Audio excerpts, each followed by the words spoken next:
With this thought of the importance of what he will now say out of the way, he finishes the verse with, as though the day of Christ had come.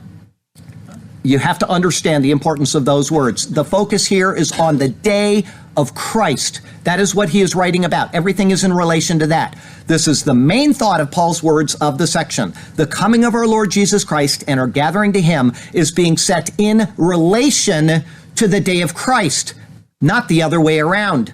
If one doesn't properly follow this thought, then there will be confusion in their end times theology. When is the rapture? When is the Antichrist revealed? These things have to be taken in connection with what is now said by Paul. Otherwise, an incorrect analysis of the timing of these events is inevitable. This is why Paul specifically started with the rapture and then set it in relation to the day of Christ. Question, what is the day of Christ then? It needs to be understood that various manuscripts say day of the Lord or day of Christ. They both have the same meaning. Christ is the Lord. I hope people understand that. This is speaking of the 7 years of tribulation which are coming upon the world.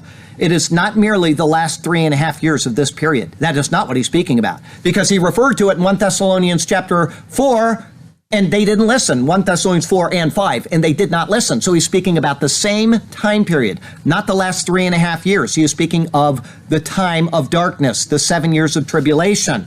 Okay? These 7 years are what is spoken of and referred to in Daniel 9, verses 24 through 27. It's a very long study. It would take us hours to get through. Trust me on this, it is speaking of 7 years given to Israel in the end times after the end of the Gentile-led church age.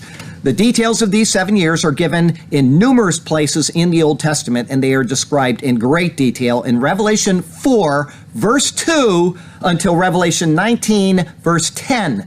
This is what Paul is referring to here.